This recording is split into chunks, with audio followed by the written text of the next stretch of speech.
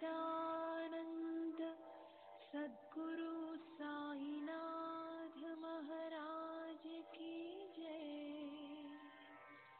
सद्गुरु श्री साईनाथुनि शरद बाबू जी की जय।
श्री सच्चिदानंद सद्गुरु साईनाथ महाराज की जय। सद्गुरु श्री साईनाथ शरद बाबू जी की जय। శ్రీ సాయినాథాయ నమః. శ్రీ సాయి సచ్చరిత్రము 51వ అధ్యాయం. భక్తులకు ఆశ్రయమైన సాయి మీకు జయము జయము. గీతార్థాన్ని వ్యాఖ్యానించిన గురువర, సకల సిద్ధులను ప్రసాదించే ప్రభు నన్ను కరుణించండి. వేడిని తగ్గించడానికి మలయగిరిపై చందన వృక్షాలు పెరుగుతాయి. అట్లే ప్రపంచంలోని ప్రజలను సుఖపెట్టడానికి మేఘాలు భూమిపై వర్షిస్తాయి. దేవతలను పూజించడానికి వసంత ఋతువులో పూలు పోస్తాయి. అట్లే శ్రోతలను సంతోషపరచడానికి ఈ సాయి కథా పరంపరలు ఉదయించాయి. ఈ సాయి చరిత్రను వింటే శ్రోతలు, వక్త ఉభయులు పవిత్రులవుతారు. విన్నవారి చెవులు, చెప్పిన వారి నోళ్లు పవిత్రమవుతాయి. గత అధ్యాయంలో అజ్ఞాన నిరసనమవుతే జ్ఞానం ఎలా ప్రకటమవుతుంది అన్న విషయం మరియు తద్విద్య ప్రణిపాతేన అన్న శ్లోకానికి అర్థం వ్యాఖ్యానించడం జరిగింది. భగవద్గీత పరిసమాప్తిలో 18వ అధ్యాయాంతమందు 72వ శ్లోకం చివర శ్రీకృష్ణుడు అర్జునుని అడిగాడు, ఇప్పటి వరకు ప్రవచనం విన్నావు కదా, మరి దాంతో నీకు మోహం తొలగిపోయిందా అని ఇదే ప్రశ్నను స్పష్టంగా అడిగారు. కానీ జ్ఞానం కలిగిందా అని అడగలేదు. అట్లే అర్జునుడు కూడా నా మోహం తొలగిపోయిందని జవాబిచ్చాడే కానీ జ్ఞానం కలిగింది అని చెప్పలేదు. మోహం విచ్చిత్తయిందని చెప్పాడు. మోహం అంటే కేవలం అజ్ఞానం. రెంటి అర్థం ఒకటే అని గీతార్థాన్ని ఎరిగిన వారికి తెలుసు. యత్వయోక్తం వచస్థేన మోహోయం విగతో. 11వ అధ్యాయ ఆరంభంలో అర్జునుడు శ్రీకృష్ణుడితో ఇదే అన్నాడు. ప్రస్తుతం ఈ నూతన అధ్యాయంలో కాకాసాహెబ్ దీక్షిత్ను బాబా మొదట షిరిడీలో ఎలా స్థిరపరిచారు అన్న విశేషమైన విషయాన్ని గురించి వివరిస్తాను. అతనికి షిరిడితో గల రుణానుబంధం, అతనికి సాయిబాబాతో గల దృఢమైన సంబంధం ఏర్పడడానికి మూల కారణాన్నంతా మొదటి నుండి వినండి. అతని విస్తార కథ చిన్న పెద్ద అందరికీ తెలిసినదే. కానీ అతడు మొదట షిరిడీకి ఎలా వచ్చాడని అందరికీ తెలియదు. పూర్వపుణ్యం కారణంగా పరమేశ్వరుని కృపాదృష్టి లభిస్తుంది. దానివలననే తరువాత సద్గురువుతో కలయిక ఏర్పడి శిష్యునికి ఆనందం సమృద్ధిగా లభిస్తుంది.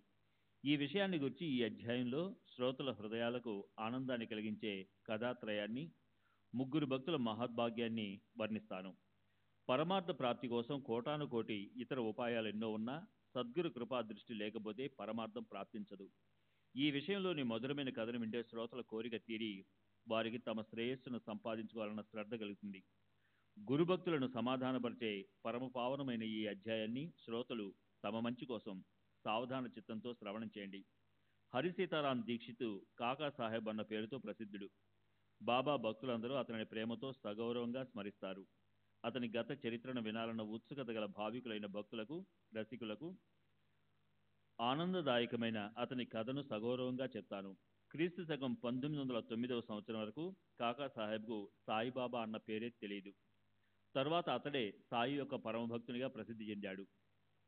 విశ్వవిద్యాలయంలోని విద్య పూర్తయిన తర్వాత ఎన్నో సంవత్సరాలు గడిచాక ఒకసారి నానాసాహెబ్ చందోర్కర్ లోనావాలాకు వచ్చాడు. నానాకు దీక్షిత్ పాత స్నేహితులు. చాలా సంవత్సరాల తర్వాత వారిద్దరూ కలుసుకుని పరస్పర సుఖదుఖ విషయాలను ముచ్చటించుకున్నారు. లండన్ నగరంలో రైలు బండి ఎక్కుతున్నప్పుడు దీక్షితుని కాలు జారగా ఆ కాలికి తగిలిన గాయం బాధ శతవిధాల చికిత్సలు చేసినా తగ్గలేదు. బాధ గురించిన వృత్తాంతానంతా సంభాషించుకుంటుండగా అక్కడ సహజంగా శ్రీ సాయిబాబా మహిమ నానాకు గుర్తుకొచ్చింది. ఈ కాలి కుంటితనం పూర్తిగా పోవాలనుందా? ఉంటే మా గురువుగారి దర్శనానికి రండి అని నానా కాకాసాహెబ్తో చెప్పాడు. పైగా నానా ఆశ్చర్యకరమైన సాయి యొక్క వృత్తాంతాన్ని, ఆ సత్పురుష శిరోమణి గురించిన మహిమను ఎంతో సంతోషంగా దీక్షిత్నకు తెలియజేశాడు. నా మనుషులు ఎంత దూరంలో ఉన్నా, సప్త సముద్రాల అవతల ఉన్నా సరే దారం కట్టి పిచ్చుకుని లాక్కుని వచ్చినట్లు వెంటనే లాక్కుని వస్తాను అని బాబా నిత్యం చెప్పే వచనం. మనం వారి మనుషులం కాకపోతే వారి వైపు ఆకర్షింపబడం అని నానా చెప్పాడు. మీరు వారి మనిషి కాకపోతే మీకు వారి దర్శనం కాదు. ఇదే బాబా యొక్క గుర్తు. కనుక మీ అంతటా మీరు అక్కడికి వెళ్ళలేరు. సాయి గురించిన వర్ణన విని దీక్షిత్ మనసుకు సంతోషం కలిగి నేను వచ్చి బాబాను దర్శనం చేసుకుంటానని నానాతో చెప్పాడు. ఈ నా కాలి గురించిన మాట ఎందుకు? శరీరం నశ్వరం కనుక ఈ కాలి బాధ ఎంతకాలమైనా ఉండని, దాని గురించి నాకేం చింత లేదు. నిరతిశయ సుఖం సంపాదించుకోవడానికి నేను తప్పక మీ గురు దర్శనానికి వెళుతాను. నాకు అల్ప సుఖాలపై కోరిక లేదు. నేను వానిని కోరను.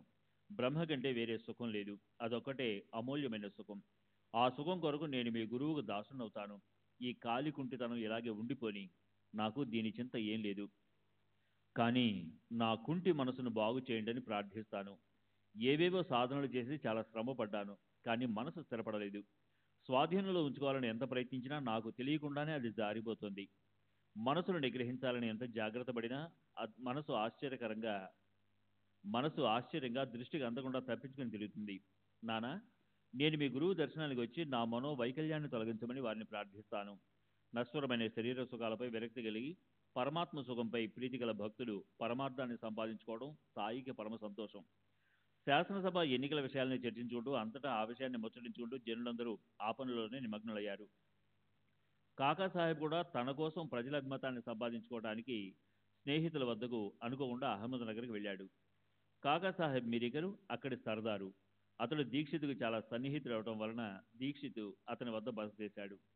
అప్పుడు అహ్మద్ నగర్లో అశ్వ ప్రదర్శన ఉన్నందువలన దానికోసం అనేక రకాల మనుషులు అక్కడ పోగయ్యారు. బాలాసాహెబ్ మిరీకరు కోపర్గా మామలదారు అహ్మద్ నగర్లోని అశ్వ ప్రదర్శనానికి హాజరయ్యాడు. దీక్షిత్ అక్కడికి వచ్చిన పని అయిపోయింది. షిరిడికి ఎలా వెళ్ళాలి? అక్కడికి ఎవరు తీసుకుని వెళ్ళగలరు అని అతనికి షిరిడి ధ్యాస పట్టుకుంది. బాబాతో దర్శనయోగం కలగాలి అని దీక్షిత్కు అదొకటి ఆలోచన. ఎవరు నా వెంట వచ్చి నన్ను బాబా సన్నిధికి తీసుకుని వెళ్ళి వారి పాదాలపై పడవేస్తారు అని దీక్షిత్కు చాలా చింత. ఎన్నికల పని ముగిసిపోగానే ఇక షిరిడికి ఎలా వెళ్ళాలి అని దీక్షిత్కు చింత పట్టుకుంది. మిరీకర్కు ఆ విషయాన్ని మనవి చేశాడు. కాకాసాహెబ్ మిరీకరు అతని కుమారుడు బాలాసాహెబ్ ఇద్దరు తమలో దీక్షిత్ ఎవరి వెంట వెళ్ళాలి అని ఆలోచించారు. ఆ ఇద్దరిలో దీక్షిత్కు తోడుగా ఒకరు వెళితే చాలు, కానీ ఎవరు వెళ్ళాలి అని నిశ్చయించడానికి ఆలోచించసాగారు. మానవుని ఆలోచన ఒకటైతే పరమేశ్వరుని సంకల్పం మరొకటి. దీక్షిత్ షిరిడి ప్రయాణానికి అనుకోని ఘటన సంభవించింది. ఇక్కడ దీక్షిత్ తప్పిస్తూ ఉండగా అక్కడ భక్తుని ప్రబలమైన కోరికను తీర్చడానికి సాయి సమర్థులు ఎలా కరిగిపోయారో చూడండి. శ్రీ సచ్చిదానంద సద్గురు సాయినాథ్ మహారాజ్ की जय. सद्गुरु श्री साईनाथ धुनि शरद बाबू जी की जय.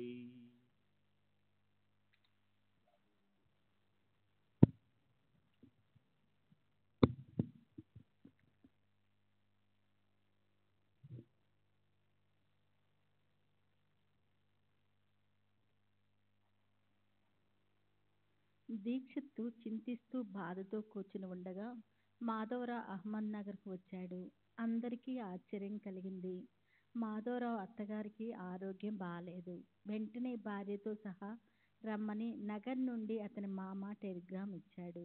ఆ తంతి వార్త అందగానే అతడు తయారై బాబా అనుమతి తీసుకొని భార్యతో సహా ఆ ఇద్దరూ చిత్లికి వెళ్ళారు. 3 గంటలకు వెళ్లే రైలు బండిలో ఇద్దరు అహ్మద్ నగర్ వెళ్ళి టాంగా బండిలో ఇంటి గుమ్మం వద్ద దిగారు. ఇంతలో నానాసాహెబ్ పాన్సే, అప్పాసాహెబ్ గద్రే అశ్వ ప్రదర్శన సందర్భంలో ఆ దారిని వెళుతూ అక్కడికి వచ్చారు. అనుకోకుండా మాధవరావు టాంగా బండి నుండి దిగటం చూసి వారికి అత్యంత ఆశ్చర్యానందాలు కలిగాయి. భాగ్యవశాత్తు షిరిడీలోని మాధవరావు ఇక్కడికి వచ్చాడు. దీక్షిత్తును షిరిడీ తీసుకుని వెళ్ళటానికి ఇంతకంటే మంచి తోడు ఎవరు అని అన్నారు. మాధవరావుని పిలిచి, మిరీకర్ ఇంటికి కాకాసాహెబ్ దీక్షిత్ వచ్చాడు, నీవు అక్కడికి వెళ్ళు, బాబా లీలను చూడు. దీక్షిత్తు మాకు మంచి స్నేహితుడు, నీవు వెళితే మీ ఇద్దరికీ పరిచయం అవుతుంది. దీక్షిత్తు షిరిడీ వెళ్ళాలని అత్యంత కుతూహలంగా ఉన్నాడు. నీవు రావటం అతనికి ఎంతో ఆనందము అని అతనితో చెప్పి ఈ విషయాన్ని దీక్షిత్తుకు తెలియజేశారు. దానితో దీక్షిత్తు చింత దూరమై అతనికి సంతోషం కలిగింది. మామగారి ఇంటికి వెళ్ళి చూడగా అత్తగారి ఆరోగ్యం బాగానే ఉంది. మాధవరావు కాసేపు విశ్రమించగా మిరీకర్ వద్ద నుండి పిలుపు వచ్చింది. ఆ ఆహ్వానాన్ని అందుకొని మాధవరావు సాయంకాలం పూట దీక్షిత్తును కలుసుకోవటానికి బయలుదేరి వెళ్ళాడు. అదే మొదటిసారి అతను దీక్షిత్తును చూడటం. బాలాసాహెబ్ ఒకరిని ఒకరు పరిచయం చేశాడు. ఆ రాత్రి ఇద్దరూ 10 గంటల బండిలో వెళ్ళటానికి ప్రయాణం నిశ్చయమైంది. ఆ విధంగా నిర్ధారణ అయ్యాక ఆ తర్వాత వింతను చూడండి. బాలాసాహెబ్ బాబా యొక్క ఫోటో పైనున్న తెరను తొలగించారు. అది బాబా ఫోటో. బాబా భక్తుడైన మేఘ బాబాను త్రినేత్రుడైన శంకరునిగా భావించి పరమ ప్రేమతో పూజించేవాడు. ఆ పటం పైన గాజు పలక విరిగిపోవటం వల్ల దాన్ని బాగు చేయించడానికి షిరిడీ నుంచి బాలాసాహెబ్ తన వెంట నగరుకు తెచ్చాడు. బాగుపరిచాక ఆ ఫోటో దీక్షితుని కోసం ఎదురు చూస్తున్నట్లుగా మిరీకర్ ఇంట్లోని హాల్లో బట్టతో కప్పబడి ఉంది. అశ్వ ప్రదర్శన సమాప్తి అయ్యాక బాలాసాహెబ్ తిరిగి వెళ్ళటానికి ఇంకా వ్యవధి ఉండటం వల్ల ఆ ఫోటోను షిరిడీ తీసుకుని వెళ్లే బాధ్యతను మాధవరావుకు అప్పచెప్పాడు. బాబా ఫోటో పైన తెరను తొలగించి మాధవరావుకి ఇచ్చి దీన్ని తీసుకొని సుఖంగా షిరిడీ వెళ్ళమని అతనికి చెప్పాడు. సర్వాంగ మనోహరంగా ఉన్న ఆ పటంపై ప్రథమ దృష్టి పడగానే దీక్షిత్తు నమస్కరించి ఆనందంగా అవలోకించారు. అకస్మాత్తుగా ఆ విచిత్ర ఘటన ద్వారా దర్శనమిచ్చిన సాయి సమర్థుని చూచి దీక్షిత్తును కళ్ళు చెమర్చాయి. ఎవరి దర్శనాన్ని కోరుకుంటున్నాడో వారి పటము వారి మూర్తిలా దారిలోనే కనిపించటం అతనికి అత్యంత ఆహ్లాదం కలిగింది. ఆ పటము షిరిడీ నుండి మిరీకర్ ఇంటికి రావటము, ఆ సమయంలోనే దీక్షిత్ అక్కడ ఉండటము విచిత్రమైన ఘటన. దీక్షిత్తు మనసులోని కోరికను తీర్చడానికి సాయి సమర్థులు మిరికిరింటికి ఆ మిషితో వచ్చినట్లు అనిపించింది. లోనావాలాలో నానా కలిసి మాట్లాడటము, అక్కడే బాబా యొక్క గురుత్వాకర్షణ బాబాను కలుసుకోవటానికి అంకురార్పణ జరిగింది. లేకపోతే షిరిడీలోని బాబా పటము అప్పుడే అక్కడికి ఎందుకు రావాలి? అంతకాలం ఎందుకు వస్త్రంతో కప్పబడి ఉండాలి? అనుకున్న ప్రకారము మాధవరావు మరియు దీక్షిత్తు బాబా పటాన్ని వెంట పెట్టుకొని ఆనందంగా బయలుదేరారు. ఆ రాత్రి భోజనం అయ్యాక ఇద్దరూ స్టేషన్కి వెళ్ళి 2వ తరగతి టికెట్ను తీసుకున్నారు. 10 గంటలయ్యేసరికి రైలు బండి చప్పుడు వినిపించింది. 2వ తరగతి బోగీలో జనము నిండిపోయి ఉండటం చూచారు. అది అలా తటస్థపడిన ఆ పరిస్థితికి ఇద్దరికి బాగా చింత పట్టుకుంది. బండి కదలటానికి కాస్త సమయమే ఉంది. ఇప్పుడు ఏం చేయాలి? జనం ఎక్కువ ఉండటం వల్ల వెనుకకు వెళ్ళిపోయి మర్నాడు షిరిడీ వెళ్ళాలని ఇద్దరు నిశ్చయించుకున్నారు. ఇంతలో అకస్మాత్తుగా బండిలో దీక్షిత్తుకు పరిచయమున్న గార్డు కనిపించాడు. అతడు వారికి చక్కగా ఫస్ట్ క్లాస్లో కూర్చుని ఏర్పాటు చేశాడు. తర్వాత బండిలో కూర్చుని బాబా యొక్క కథామృతాన్ని మాధవరావు ప్రేమావేశంతో చెబుతుంటే దీక్షిత్తు ఆనందంగా ఆలకించసాగాడు. ఆ విధంగా సమయము సుఖంగా త్వరగా గడిచిపోయింది. బండి కోపర్గాం చేరగానే ఇద్దరూ బండి దిగారు. అక్కడ అనుకోకుండా స్టేషన్లో నానాసాహెబ్ చందోర్కర్ని చూసి దీక్షిత్కు చాలా సంతోషం కలిగింది. ఇద్దరూ అలా కలుసుకున్నారు. నానా కూడా బాబా దర్శనానికి షిరిడీ బయలుదేరాడు. ఆశించకుండానే సంభవించిన యోగానికి ముగ్గురు ఆశ్చర్యపోయారు. తర్వాత ముగ్గురు టాంగా కట్టించుకొని ముచ్చరించుకుంటూ అక్కడి నుండి బయలుదేరారు. దారిలో గోదావరిలో స్నానం చేసి పవిత్ర షిరిడీ క్షేత్రానికి చేరుకున్నారు. సాయిబాబా దర్శనంతో దీక్షిత్ మనసు ద్రవించింది. కళ్ళు అశ్రువులతో నిండాయి. ఆనందము ఉప్పొంగింది.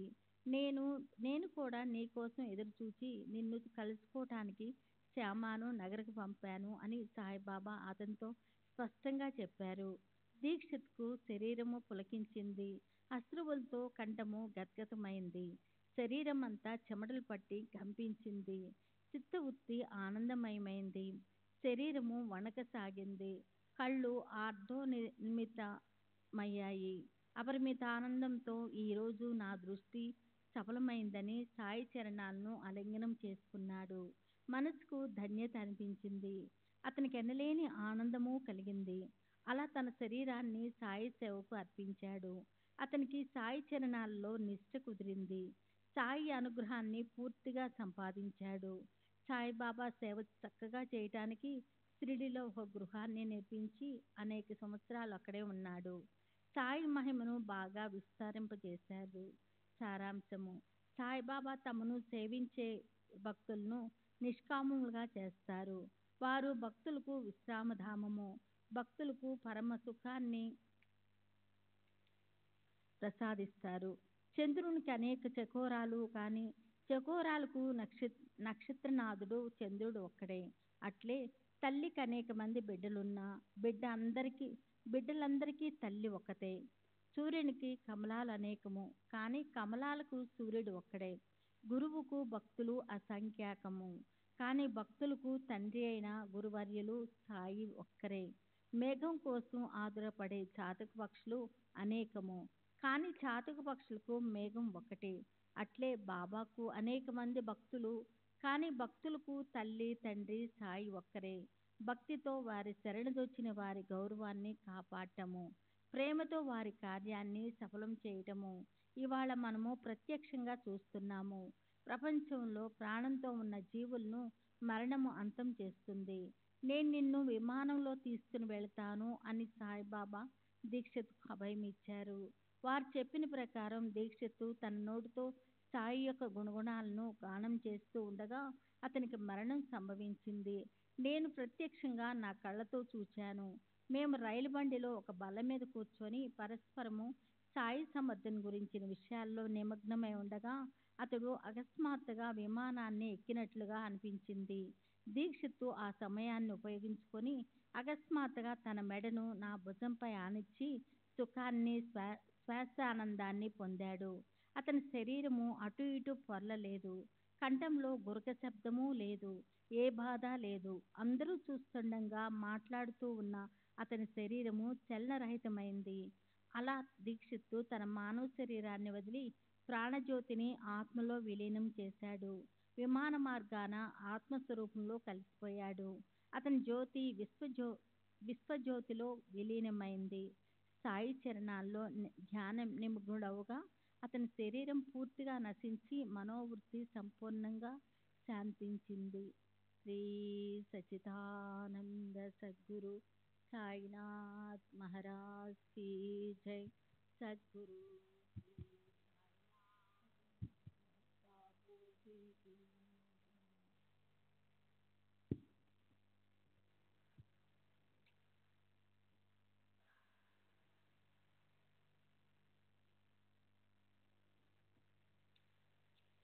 శరీరాన్ని పూర్తిగా కృష్ణార్పణ చేశాడు. క్రీస్తు శకం 1926వ సంవత్సరం జ్యేష్ఠ బహుళ ఏకాదశి రోజున దీక్షిత్తు కర్మభూమిని వదిలి బ్రహ్మపదాన్ని పొందాడు. ఇది అతని శరీర అవసానమని అనుకున్న అతనికి, విమానం వచ్చిందని అనుకున్న అతడు సాయి చరణాలలో లీనమైనట్లు ఎవరైనా దీనిని అంగీకరించవలసిందే. ఇటువంటి ఉపకారానికి రుణం తీర్చుకోవచ్చు అని అనుకునేవారు భక్తి విశ్వాసాలు అసలు లేనివారు. ఎందుకంటే ప్రపంచంలో కనిపించే వస్తువులను ఇచ్చి గురువు రుణాన్ని తీర్చుకోవడం స్వప్నంలో కూడా సంభవం కాదు. చింతామణి ఇవ్వాలనుకుంటే అది రోజూ చింతను పెంచుతుంది. అటువంటి వస్తువును ఇచ్చి ఆలోచనకు అందని ఆత్మ వస్తువును చూపించే గురు రుణాన్ని తీర్చుకోవాలనుకోవడం అవివేకం. నిర్వికల్ప వస్తువును ప్రసాదించే గురువుకు కల్పతరువును ఇచ్చి రుణం తీర్చుకోవడం సాధ్యమా? పోనీ ఈ అన్నిటికంటే గురువుకు పరశువేదిని ఇవ్వ తలిచితే పరశువేది ఇనుమును కేవలం బంగారంగా మాత్రం చేస్తుంది. కానీ గురువు బ్రహ్మరసాన్ని ఆస్వాదింపజేస్తారు. ఏ కోరికలు లేని గురువుకు కామధేనువుని ఇచ్చి వారి రుణాన్ని తీర్చుకోవాలంటే తీరుతుందా? అది కోరికలను ఇంకా పెంచుతుంది. కోరికలు లేని గురువు ఏ కష్టమూ లేని స్థితిని ప్రసాదిస్తారు. మాయాతీతమైన పరతత్వాన్ని ప్రసాదించే గురువుకు మాయా ప్రదర్శనమైన విశ్వంలోని సంపత్తినంతా ఇచ్చి గురు రుణాన్ని తీర్చుకోవాలనుకుంటే అది తీరిపోతుందా? శరీరాన్ని గురువుకు దిగదుడుపు తీయాలనుకుంటే శరీరం నశ్వరమైనది కదా. ప్రాణాలను గురువుకు నివాళిగా అర్పించాలనుకున్నా అది మిథ్యే. సద్గురువు శాశ్వతమైన సత్య వస్తువును ప్రసాదించే దాత. వారికి మిథ్యా వస్తువులను అర్పిస్తే రుణం తీరడం అసంభవం. అందువలన అనన్య శ్రద్ధా పూర్వకంగా సాష్టాంగ దండ ప్రణామాలను అర్పించి వారి ఉపకారాలను స్మరించుకుంటూ సద్గురువు చరణాలకు శిరస్సుతో వందనం చేయండి. గురువు యొక్క ఉపకారాన్ని ఎల్లప్పుడూ స్మృతిలో ఉంచుకొనడమే శిష్యునికి అలంకారం. అంతేగాని వారి ఉపకారం నుండి రుణముక్తులవ్వాలని తలచే శిష్యులు ఆత్మానంద సుఖాన్ని పోగొట్టుకుంటారు. ఇంతవరకు కథను మనవి చేస్తాను. సామాన్య సంసారుల వలె సాధువులు కూడా బంధువుల ఎడ ప్రేమను చూపుతారు. లేదా లౌకిక వ్యవహారాలలో తాము ఎంత దక్షతగా ప్రవర్తిస్తారో ఆ మర్మాన్ని తెలియజేస్తాను. భక్తులను ఉద్ధరించడానికి సాయి ఆయా ప్రాంతాలను స్వయం నటిస్తూ పరమార్థాన్ని బోధిస్తారు. ఈ విషయాన్ని తెలిపే ఒక చిన్న కథను శ్రోతలు శ్రద్ధగా వినండి.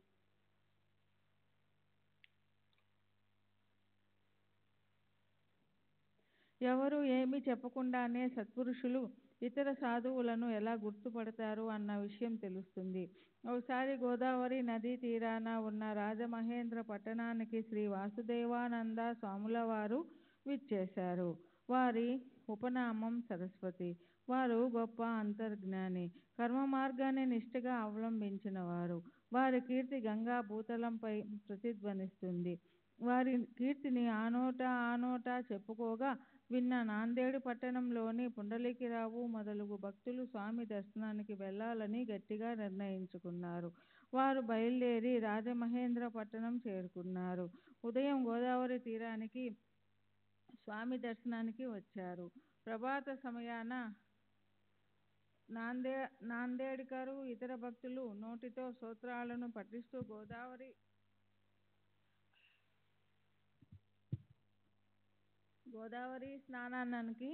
స్నానానికి బయలుదేరారు. అక్కడే ఉన్న స్వామిని చూచి భక్తులు వారి భక్తిగా సాష్టాంగ నమస్కారం చేశారు. సహజంగా కుశల ప్రశ్నలు అవి అయ్యాక మాటలలో షిరిడీ విషయం వచ్చింది.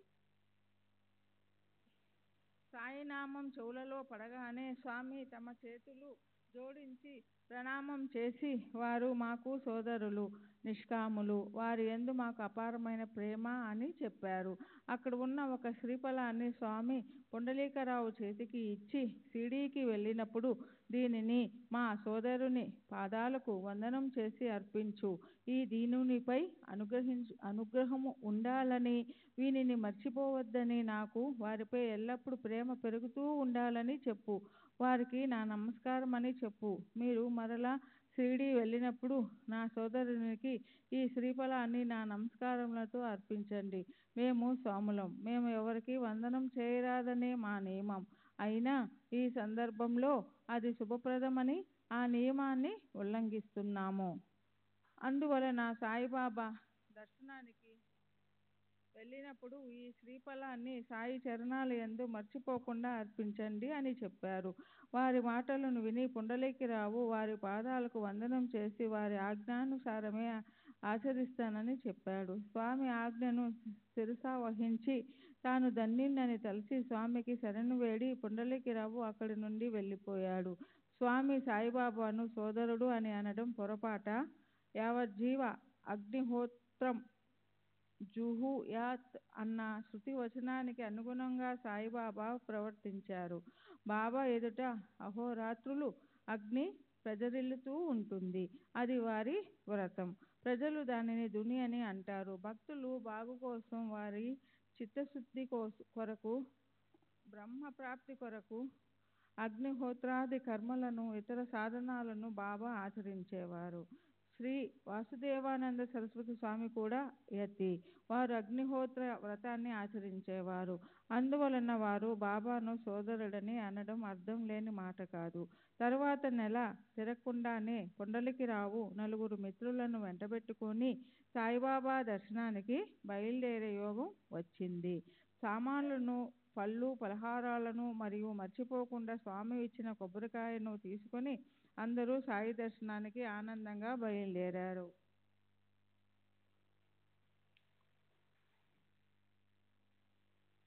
మన్మాడులో దిగారు. కోపరగాం బండికి వ్యవధి ఉండడం వలన బాగా దప్పిక కలిగితే ఒక కాలువ దగ్గరికి వెళ్ళారు. పరగడుపున ఒట్టి నీరు తాగడం ఆరోగ్యానికి హానికరమని పలహారానికి తెచ్చుకున్న అటుకులు పొట్లాన్ని బయటకు తీశారు. వానిని నోట్లో వేసుకోగా ఆ అటుకులు చాలా కారంగా ఉన్నాయి. కొబ్బరి లేకుండా వానిని తినలేరు కనుక వారి శ్రమ వ్యర్థమనిపించింది. అప్పుడు ఒకడు కొబ్బరికాయను కొట్టి అటుకులలో కలిపి వాని రుచిని చూడండి అని ఉపాయాన్ని చెప్పాడు. కొబ్బరికాయ అని అనగానే అది వెంటనే సిద్ధమయ్యింది. ఇక పగలగొట్టడం ఎంతసేపు? కొబ్బరి ముక్కలను కలుపుకొని తింటే అటుకులు రుచికరంగా ఉన్నాయి. వానిని తిని నీరు త్రాగారు. కొట్టిన ఆ కొబ్బరికాయ ఎవరిది అని ఎవరూ చూచుకోలేదు. ఆకలి బాధలో ఉండి ఆ విషయాన్ని అంతా మర్చిపోయారు. తరువాత కోపరగాంకు వెళ్లే రైలు బండిలో కూర్చున్న పుండలీకరావుకు దారిలో కొబ్బరికాయ గుర్తుకు వచ్చింది. షిరిడీ దగ్గరకు చేరుకునేసరికి అతనిలో కలవరం బయలుదేరింది. వాసుదేవానంద సరస్వతి స్వామి వారి శ్రీఫలం పొరపాటుగా అటుకులలో కలిసిపోయిందని, అదే కొబ్బరికాయ పగిలింది అని గ్రహించి పుండలీకరావు చాలా భయపడ్డాడు.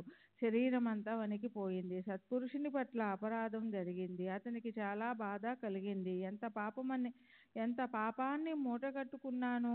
స్వామి శాపానికి గురి అయ్యాను. అక్కడ వారి వద్ద నా ప్రలాపనంతా వ్యర్థమయ్యింది. శ్రీఫలానికి పట్టిన గతిని గని పుండలీకరావు చాలా కలవరపడ్డాడు. ఆశ్చర్యంతో అతని మనసు మూగబోయింది.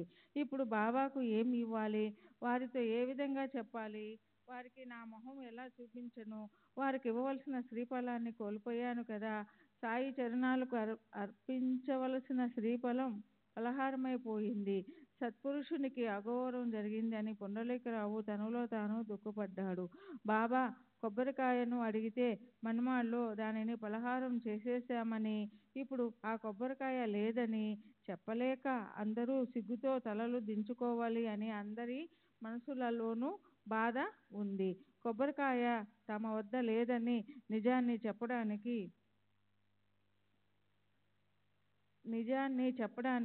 సిగ్గు. సాయి మహారాజు సర్వసాక్షి కనుక వారితో అబద్ధం చెబితే పని జరగదు. సాయి దర్శనంతో భక్తులు సంతోషించారు. వారి కళ్ళు ఆనంద అశ్రువులతో నిండిపోయి వారి మనసులు ప్రసన్నమైనాయి.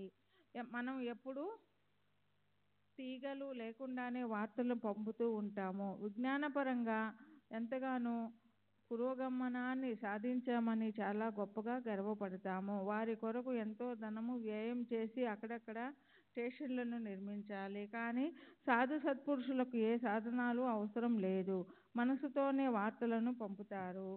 స్వామి పుండలీకరావుకు కొబ్బరికాయను ఇచ్చిన వార్తా విషయం సాయినాథునకు ఏ తంతులు లేకుండానే అందినది.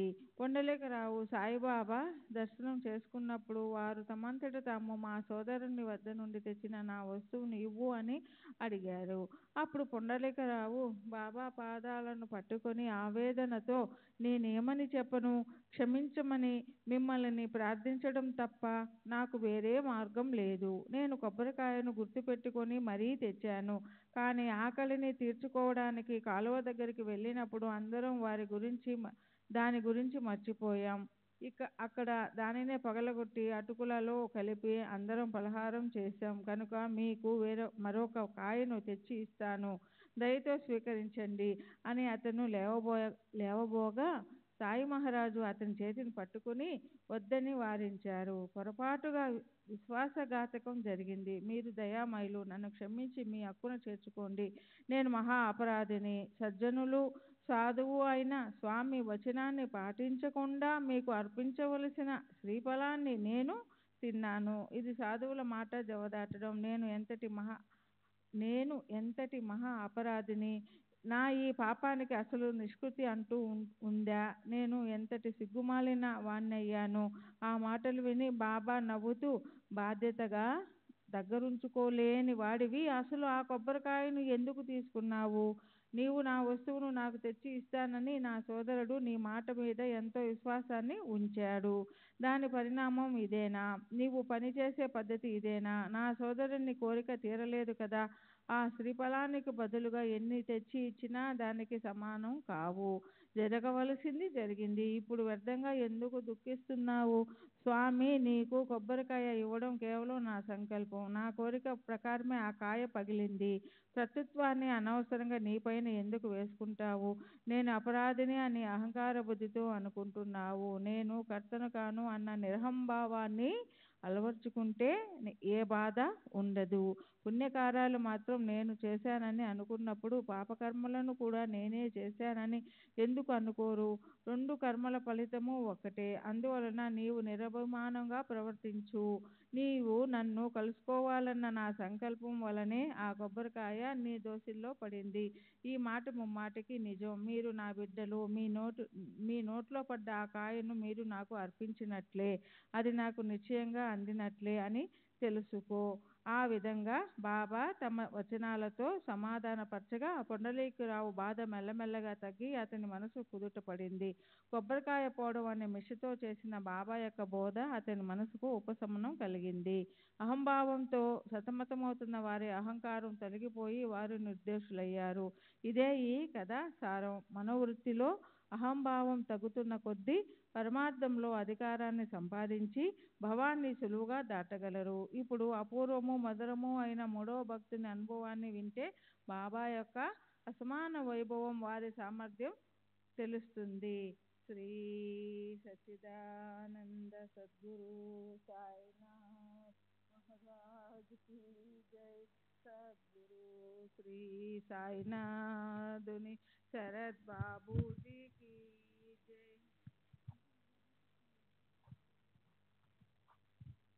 श्री सच्चिदानंद सद्गुरु साईनाथ महाराज की जय। सद्गुरु श्री సాయినాథుని శరత్ బాబూజీకి జై. ఉత్తర భాగంలోని బాంద్రా తాలూకాలో బాంద్రా పట్టణం ప్రక్కన శాంతాక్రూజ్ అనే పట్టణంలో హరిభక్తులైన ధురంధర కుటుంబం ఉండేది. ఆ సోదరులందరికీ సాధువుల ఎడల భక్తి. వారికి శ్రీరాముని యందు దృఢమైన భక్తి విశ్వాసాలు. రామనామందు వారికి అనన్యమైన శ్రద్ధ ఉండేది. ఇతరుల విషయంలో జోక్యం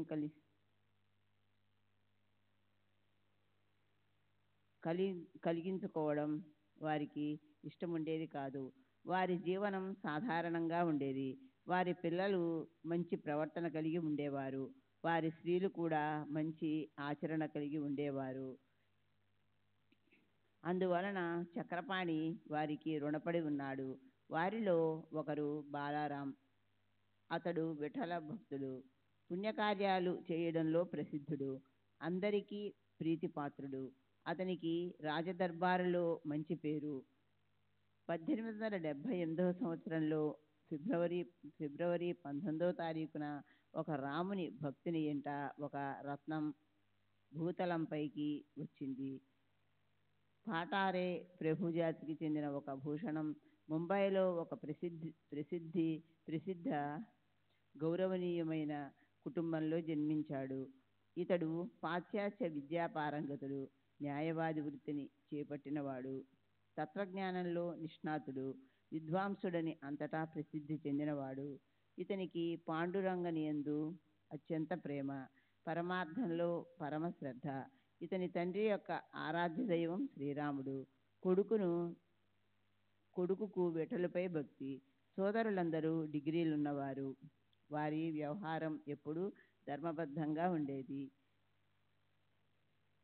అయినప్పటికీ బాలారాంపై వారసత్వంగా అపూర్వమైన మంచి సంస్కార ప్రభావం పడింది.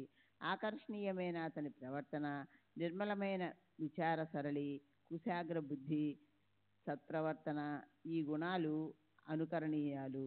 ఇతడు సమాజ సేవ బాగా చేశాడు. తమ సమాజాన్ని గురించి స్వయం వ్రాశాడు. తను స్వీకరించిన బాధ్యతలన్నీ ముగిసిన తరువాత పరమార్థాన్ని సంపాదించుకోవాలని బయలుదేరాడు. పరమార్థంలో కూడా మంచి పురోగతిని సాధించాడు. భగవద్గీత, జ్ఞానేశ్వరి గ్రంథాలను పఠించి వానిలో ప్రావీణ్యాన్ని సంపాదించాడు. ఆధ్యాత్మిక విషయాలలో దిట్ట అని పేరు పొందాడు. క్రీస్తు శకం 1925 సంవత్సరంలో చిన్న వయసులోనే సాయి యొక్క ఈ పరమభక్తుడు బ్రహ్మీభూతుడయ్యాడు. అతని గురించిన చిన్న కథను వినండి. జూలై నెల 9వ తారీఖున క్రీస్తు శకము 1925 సంవత్సరంలో ఇతడు ఇహలోక యాత్రను ముగించి విఠలునిలో లీనమయ్యాడు. క్రీస్తు శకం 1912 సంవత్సరం ఏప్రిల్ నెలలో ఒక మంచి రోజున ధురంధర్ సోదరునికి సాయి సత్పురుషుని దర్బారుకు వెళ్ళే యోగం వచ్చింది. దీనికంటే 6 నెలల ముందు జ్యేష్ఠ సోదరుడైన బాబుల్జీ షిరిడీకి వెళ్ళి వామన్రావు వెంట సాయిబాబా దర్శనం చేసుకొని సంతోషంగా తిరిగి వచ్చాడు. అతడు పొందిన మధురానుభవాన్ని మరియు అపూర్వమైన సాయి యొక్క దర్శన భాగ్యాన్ని తాము కూడా పొందాలని బాలారాం మొదలగు వారు షిరిడీ వెళ్ళారు. వీరు షిరిడీకి రాకముందే ఇవాళ ఇక్కడికి నా దర్బారు జనులు అనేకులు వస్తున్నారు అని బాబా అందరి వైపు చూస్తూ అన్నారు.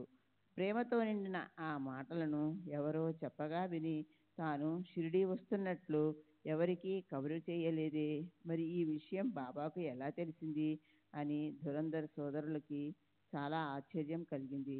కళ్ళ ఎదుట సాయిని చూడగానే పరుగున పోయి వారి చరణాలను ఆలింగనం చేసుకున్నాడు. మెల్లమెల్లగా ముచ్చటించుకుంటుంటే అందరికీ ఆనందం కలిగింది. ధురంధర్ సోదర బృందం రావడం చూసి, బాబా, ఈ దర్బారు మనుషులు వస్తారని చెప్పాను కదూ, వీరే అని చెప్పారు. తరువాత బాబా చెప్పిన మాటలలో ఒక్కొక్క పదాన్ని వినండి. పూర్వం నుండి నీకు నాకు పరిచయం. మనది 60 తరాల అనుబంధం అని బాబా చెప్పారు. బాలారాం మొదలగు దురందర్ సోదరులందరూ వినయంగా చేతులు జోడించుకొని బాబా శ్రీ చరణాలను అవలోకిస్తూ వారి ఎదుట నిల్చున్నారు.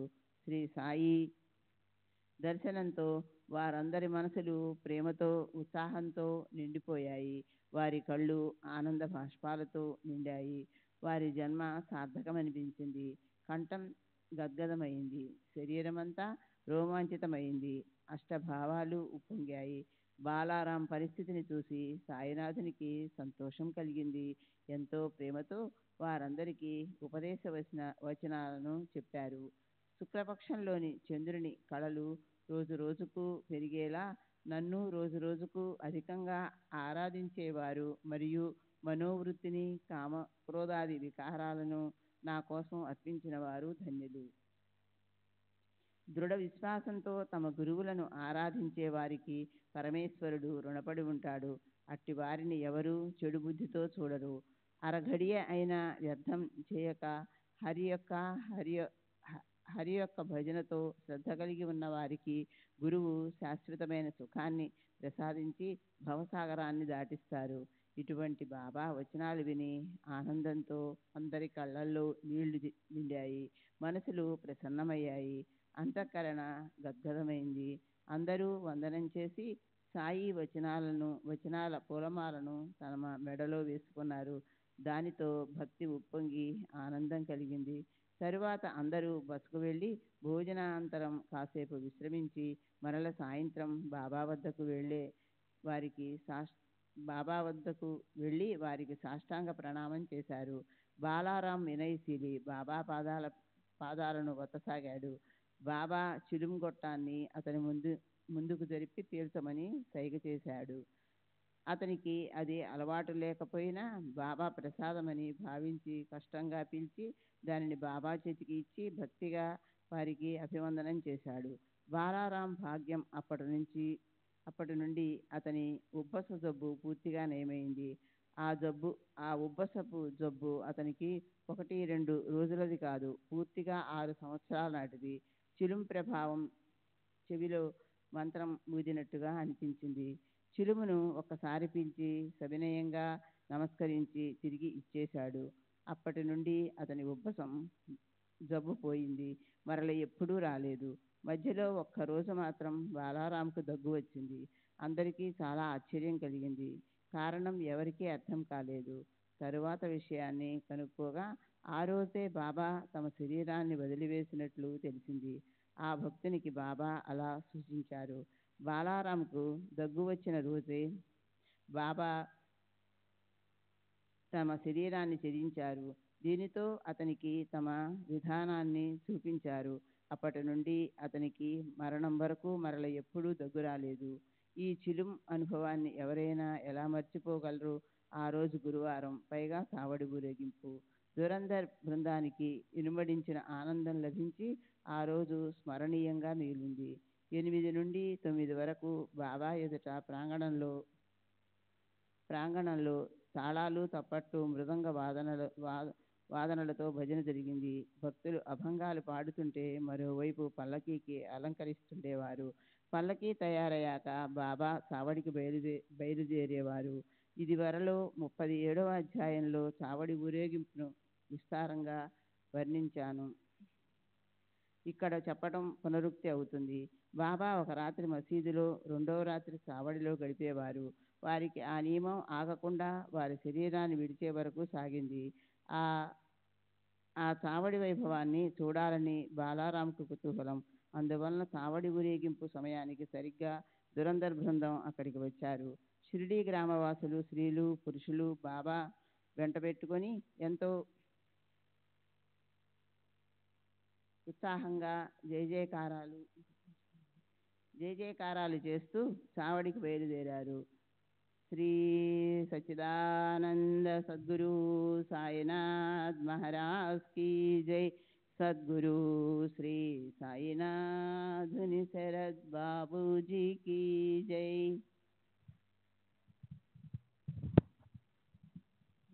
सच्चिदानंद सद्गुरु साईनाथ महाराज की जय। सद्गुरु श्री साईनाथ निसरत బాబూజీకి జై. శ్యామ్ సుందర్ అని అందమైన పేరు గల బాబా గుర్రం వీపు మీద జరీ వస్త్రాన్ని ధరించి చక్కటి అలంకారాలతో ధై ధై అని నాట్యం చేస్తున్నట్లు ముందు నడిచింది. సన్నాయి డోలు మొదలగు వాద్యాలు మ్రోగుచుండగా అలంకరించిన శ్యామకర్ణతో బాబా పల్లకి వెంట ఊరేగారు. భక్తులు ఛత్రాన్ని పట్టుకున్నారు. పతాకాన్ని చేత పట్టుకుని ఛత్రాన్ని శ్రీ సాయి శిరస్సుపై పట్టుకుని వింజామరాలను వీస్తూ నలువైపులా దీవీటీలను పట్టుకుని నడిచారు. తాళాలు, మృదంగం మొదలగు వాద్యాలను వాయిస్తూ చక్కగా భజన చేస్తూ బాబాకు ఇరువైపులా నడిచారు. ఇటువంటి రమ్యమైన ఊరేగింపు చావడి సమీపానికి రాగానే బాబా ఆగి ఉత్తరాభిముఖంగా నిలిచి విధిపూర్వకంగా చేతులతో ఏవో సూచనలను చేశారు. బాబా భక్తుడు మహాసాపతి బాబాకు ఎడమవైపున బాబాపైని ఉత్తిరియాన్ని పట్టుకున్నాడు. బాబాకు కుడివైపున తాత్యాపాటీలు లాంతరు పట్టుకుని నడిచాడు. బాబా ముఖం అసలే సువర్ణవర్ణం, పైగా దీపాల ప్రకాశంలో రాగి కలిసిన బంగారంలా అరుణారుణ ప్రభలతో శోభిస్తుంది. ఆ సమయంలోని వారి పవిత్ర దర్శనం మహాభాగ్యం. బాబా ఏకాగ్ర మనసుతో నిలుచుని ఉత్తరాభిముఖంగా కుడి చేతిని క్రిందికి పైకి ఊపినప్పుడు ఎవరినో పిలుస్తున్నట్లుగా అనిపించింది. అక్కడి నుండి చావడికి బాబాని తీసుకుని వెళ్ళి గౌరవపూర్వకంగా కూర్చోబెట్టి వస్త్రాలను, దివ్య అలంకారాలను అర్పించారు. వారి శరీరానికి చందనం పూశారు. ఒకప్పుడు తురాయితో తలపాగాను, మరొకప్పుడు బంగారు కిరీటాన్ని లేదా ముదురు రంగు తలపాహాను వారి తలపై ఉంచారు. అందమైన జరీ కోటును తొడిగారు. అందమైన రత్నాలు, ముత్యాల మాలలను ప్రేమగా వారి మెడలో వేశారు. ఒకరు వారి నొసటున పరిమళ కస్తూరి తిలకాన్ని దిద్దారు. ఒకరు వారి చరణాలను ప్రక్షాళనం చేసి ఆర్ఘ్యవాద్యాది పూజలు చేశారు. మరొకరు కుంకుమ పువ్వు కలిపిన చందనాన్ని అద్దారు. ఒకరు వారి నోటికి తాంబూలాన్ని అందించారు. బాబాకు పంచారతిని, కర్పూర నీరాజనాన్ని ఇచ్చినప్పుడు వారి దివ్య తేజస్సు యొక్క శోభ అనుపమానంగా కనిపించింది. పాండురంగమూర్తి ముఖం దివ్య తేజస్సుతో శోభాయమానంగా వెలిగిపోయేలా సాయిబాబా ముఖం కూడా తేజోవంతంగా ప్రకాశించటం చూచి దురంధర ఆశ్చర్యపోయాడు. ఆకాశంలో మెరిసే మెరుపును భూమిపై నుండి చూడలేనట్లే సాయి నొసటన తేజస్సు చూడలేక కళ్ళు మెరిశాయి. ఆ మరునాడు తెల్లవారుజామున జరిగే కాకడ ఆరతికి దురంధర ప్రభృతులు వచ్చారు. అప్పుడు కూడా బాబా ముఖంలో అదే తేజస్సును అవలోకించారు. అప్పటి నుండి బాలారాంకు సాయి చరణాలయందు కుదిరిన దృఢమైన నిష్ఠ మరణించే వరకు ఏ కొంచెమైనా చలించలేదు. హేమాడు సాయి చరణాలకు శరణుజొచ్చి తరువాతి అధ్యాయంలో ఈ గ్రంథాన్ని సంపూర్ణం చేసి సింహావలోకనం చేస్తాడు. చివరిసారిగా నా యందు శ్రద్ధ చూపించండి. స్వస్తి శ్రీ సంత సజ్జన ప్రేరితము భక్త హేమాట్పంతు విరచితము అయిన శ్రీ సాయి సమర్థ సచ్చరితంలో భక్తిత్రయ వృత్తు కథనమను 51వ అధ్యాయం సంపూర్ణం. శ్రీ సద్గురు సాయినాథార్పణమస్తు. శుభం భవతు. శ్రీ సాయి సచ్చరిత్ర 52వ అధ్యాయం. శ్రీ గణేశాయ నమః. శ్రీ సరస్వతే నమః. శ్రీ గురోభ్యై నమః. శ్రీ కులదేవతాయే నమః. శ్రీ సీతారామచంద్రాభ్యం నమః. శ్రీ సద్గురు సాయినాథాయ నమః. ఇప్పుడు ఈ గ్రంథాన్ని సింహావలోకనం చేసి తరువాత అధ్యాయాల సారాంశమైన అవతరణికతో ఈ గ్రంథాన్ని సంపూర్ణం చేస్తాను. సాయిబాబా శరీరంతో ఉండగా ఆయా సమయాలలో భక్తులకు కలిగించిన అనుభవాలను గుర్తించుకోవడానికి ఈ గ్రంథాన్ని వ్రాయించి ఈ శ్రీ సాయి లీలా మాసపత్రికలో ప్రచురింపచేశారు. పరమ పవిత్రమైన సాయి లీలా పత్రికలో ఇహ పరాలను గురించి ప్రబోధించే మన సద్గురువు చరిత్రను కథలా పఠించండి. సాయిబాబా లీలలో అసంఖ్యాకంగా సేకరింపబడి ఉన్నాయి. శాస్త్ర జ్ఞానం గాని, పాండిత్య జ్ఞానం గాని లేని హేమాడ్ పంతు చేతిని పట్టుకుని సాయిబాబా తమ సచ్చరితను వ్రాయించారు. కొందరు గురువులు తమ ఖ్యాతిని తమ నోటితో శిష్యులకు వినిపిస్తారు. అది వారి తదనంతరం గ్రంథ రచనకు స్ఫూర్తి కలిగిస్తుంది. సాయిబాబా అనేక రకాల గొప్ప గొప్ప వృత్తాంతాలను చెప్పుతున్నప్పుడు శ్రోతలు ఆకలి దప్పులను మరచి అత్యంత తల్లీనులై వినేవారు. సాయి యొక్క దివ్య రూపాన్ని చూచిన వారి త్రివిధ తాపాలు నశించిపోయాయి. అటువంటి వారి శక్తి ప్రభావాన్ని ఆద్యంతం పూర్తిగా వర్ణించటం సాధ్యమా? ఉదారమైన స్వభావం కల సాయి తమను ఆరాధించిన భక్తులను ఉద్ధరించటానికి తమ వైభవాన్ని తెలిపే చరిత్రను వ్రాయించి ఉంచారు. పవిత్ర గోదావరిలో స్నానం చేసిన తరువాత సాయి సమాధిని దర్శించి ఈ సాయి సచ్చరిత్రను పఠించండి. మీ త్రివిధ తాపాలు నశిస్తాయి. సాయిబాబా లీలలను మామూలుగా ముచ్చటించుకున్నా సరే మనకు తెలియకుండానే పరమార్థం అబ్బుతుంది. భక్తిగా ఈ గ్రంథాన్ని పఠిస్తే కోటి పాపాలు నశిస్తాయి. శ్రీ సచ్చిదానంద సద్గురు సాయినాథ్ మహారాజ్ కీ జై. సద్గురు శ్రీ సాయినాథని శరత్ బాబూజీ కీ జై. श्री सच्चिदानंद सद्गुरु साईनाथ महाराज की जय. सद्गुरु श्री साईनाथन శరత్ బాబూజీ की जय. జనన మరణాల రాకపోకలను వదిలించుకోవాలనే కోరుకునేవారు గురు చరణాల యందు మరియు అఖండ గురునామ స్మరణ యందు భక్తి కలిగి ఉండాలి. మిథ్యా జ్ఞానానికి కారణం ఆత్మస్వరూపాన్ని గ్రహించలేకపోవటం. అదే జనన మరణాలకు సర్వ అనర్థాలకు కారణం. మోహం అంటే మిథ్యా జ్ఞానం. ఆత్మ లేని జడ వస్తువు యందు ఆత్మాభిమానం ముందుటయే విద్యాజనులు మృత్యువు అని అంటారు.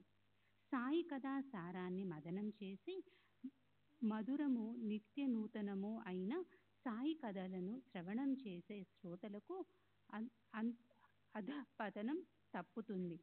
సాయి యొక్క సుగుణ సాకార స్థూల రూపాన్ని ఎల్లప్పుడూ ధ్యానం చేసే వారి సగుణ రూపం తప్పుతుంది. సాయి యొక్క సుగుణ సాకార స్థూల రూపాన్ని ఎల్లప్పుడూ ధ్యానం చేసేవారిని సగుణ రూపం లోపించి సూక్ష్మమైన ఆత్మస్వరూపం ప్రకటమవుతుంది. సుగుణ సాకార రూపాన్ని ముందుగా ఆరాధించకపోతే ఆత్మ యొక్క జ్యోతి తెలియదు.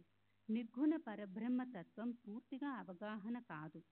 బాబా భావికులైన భక్తులను తమ పాదాల వద్దకు రప్పించి వారికి తెలియకుండానే శరీరమున్న శరీర భాష లేని పరమార్థ మార్గంలో ప్రవేశపెట్టారు. సాగరాన్ని ఆలింగనం చేసుకొని నది తను నది అన్న విషయం మర్చిపోయినట్లు బాబా తనను ఆశ్రయించిన భక్తుల దైత్వాన్ని తొలగించేవారు. 2 దీపాలను ఒకదానినొకటి ఆలింగనం చేసుకున్న క్షణాన దైత్వ స్థితి పోయి అవి ఒకటైపోయి ఒకటే దీపంగా వెలుగుతాయి. తన సువాసనను విడిచి కర్పూరం, ప్రకాశాన్ని విడిచి సూర్యుడు, కాంతిని విడిచి సువర్ణం వేరుగా ఉండగలవా? నది సాగరంలో కలిసి పోగానే అది సాగరం అయిపోతుంది. అట్లే ఉప్పు సాగరంలో పడిన వెంటనే సాగరమైపోతుంది. అదేవిధంగా సాయి చరణాలను ఆశ్రయించిన భక్తుల దైత్వభావం తొలగిపోతుంది. తమ అహంభావాన్ని త్యజించి వారు సద్గురువులో ఐక్యమైపోతారు. జాగృతి స్వప్నం లేక సుషుప్త ముండిటలో ఏ స్థితిలోనైనను మనోవృత్తి సాయిమయమైతే చాలు. అదే ప్రపంచం నుండి విరమించినట్లు. ఇప్పుడు సాయి పాదాలకు ప్రణామం చేసి నా మనసు మిమ్మల్ని తప్ప దేనిని కోరుకోకుండుగాక అని వేడుకుంటున్నాను. బ్రహ్మాది స్తంభ పర్యంత ఘటనలతో మఠాలలో ఆకాశం వలె సర్వ ప్రాణులలో ఏ కాస్త భేద భావము లేకుండా సంపూర్ణంగా నిండి ఉండి భక్తులందరినీ సమానంగా చూస్తూ ప్రియాప్రియాలను మానవామనాలను ఎగరగొట్టేటంటి వారు విషమతాభావం అసలు లేనటువంటి సాయి సముద్రుని శరణ వేడుచున్నాను. స్మరించే వారి సకల కోరికలను తీర్చే సాయి చరణాలపై శిరస్సు నుంచి కృతార్థుని అవుతాను. ఇక సజ్జనులు భక్త శ్రేష్ఠులు అయిన శ్రోతలందరికీ నా ప్రణామములు. గొప్ప స్నేహితులైన మీరు నా మనవి వినండి. ఇంతవరకు నెల నెలా కొంత సమయాన్ని వినియోగించి ఏ సాయి కథను విన్నారో వానిని ఒక్క క్షణమైనా మర్చిపోకండి. మీరు సాయి కథలను ప్రేమపూర్వకంగా వింటే వ్యక్తమయ్యే సాయి యొక్క బాబా సంతోషాన్ని కలిగిస్తారు. శ్రోతలకు శ్రద్ధ లేకపోతే భర్తకు సంతోషం కలగదు. ఉభయులకు ప్రసన్నత లేకుండా చేసే శ్రవణం వృధా శ్రమ. భవసాగరాన్ని దాటడం పరమ కఠినం. దానిలో మోహపు అలలు ఎల్లప్పుడూ పొంగుతూ చెడు విచారణలే తీరాన్ని ఢీకొంటాయి. ధైర్యమనే వృక్షాన్ని విడిపోతాయి. అహంకారమనే గాలి వీచడం వలన సాగరమంతా అల్లకల్లోలమవుతుంది. దీనిలో క్రోధ ద్వేషాలనే పెద్ద పెద్ద మొసళ్ళు నిర్భయంగా చోటు చేసుకుంటాయి. మరియు నేను నాది అన్న ఈ మొసళ్ళు వాసనలు వికల్పాలు అనే అనేక సుడిగుండాలు, నిందలు, అసూయ, తిరస్కారం మొదలైన అసంఖ్య జలచారులు సంచరిస్తుంటాయి. శ్రీ సచ్చిదానంద సద్గురు సాయినాథ్ మహారాజ్ కీ జై. సద్గురు శ్రీ సాయినాథ్ శరత్ బాబూజీ కీ జై.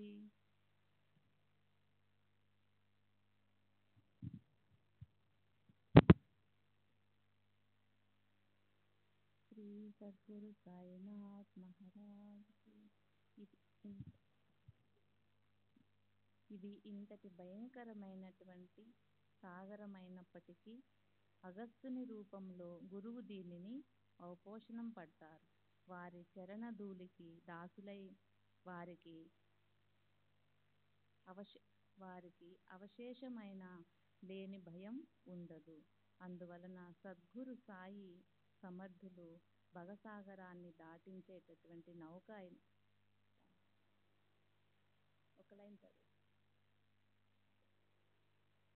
శ్రీ సద్గురు సాయినాథ్ కీ జై.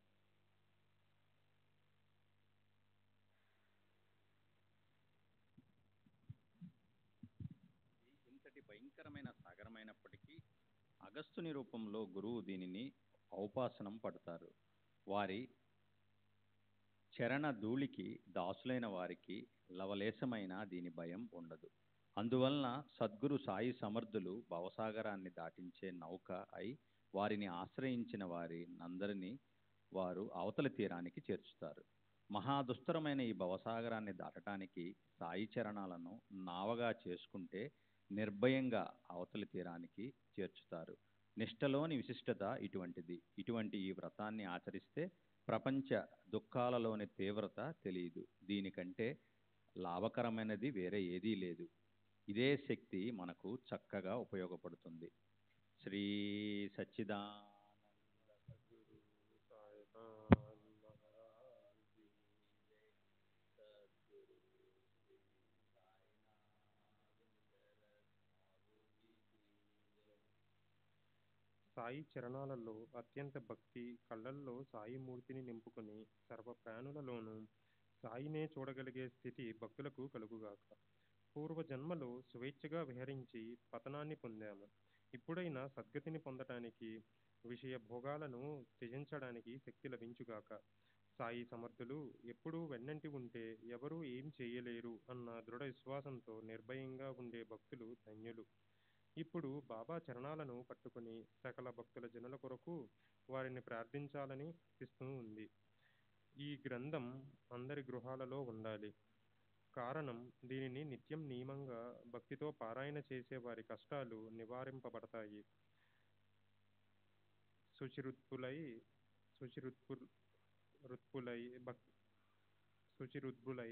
భక్తి శ్రద్ధలతో ఈ గ్రంథాన్ని 7 రోజులలో పఠించిన వారి అరిష్టాలు తొలగిపోతాయి. ఇది ఆధ్యాత్మిక దారంతో అల్లబడినది. శ్రీకృష్ణుడు మరియు బ్రహ్మ యొక్క కథలతో నిండి ఉంది. బ్రహ్మైత్మక రసపూరితమైనది. దీనిలో అద్వైతం గురించి అపూర్వంగా వివరించబడింది. श्री सच्चिदानंद सद्गुरु साईनाथ महाराज की जय। सद्गुरु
श्री सच्चिदानंद सद्गुरु साईनाथ महाराज की जय। सद्गुरु श्री साईनाथ धुनि शरद बाबू जी की जय। साई रहम नजर करना, बच्चों का पालन करना। साई रहम नजर करना, बच्चों का पालन करना। जाना तुमने जगत पसार, सब ही झूठ जमाना। जाना तुमने जगत पसार, सब ही झूठ जमाना।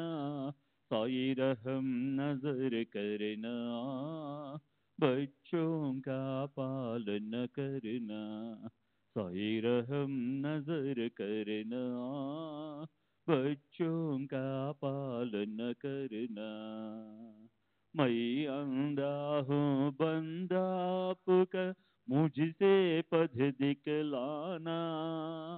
मैं अंधा हूँ बंदा आपका, मुझसे पथ दिखलाना।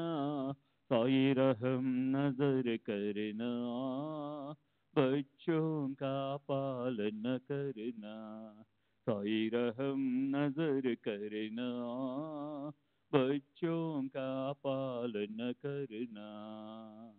दास गण कहे अब क्या बोलूं, थक गई मेरी रसना। दास गण कहे अब क्या बोलूं, थक गई मेरी रसना। साई रहम नजर करना, बच्चों का पालन करना। साई रहम नजर करना, बच्चों का पालन करना। रहमो नजर करो अब मोरे साई, तुम बिना नहीं मुझे माँ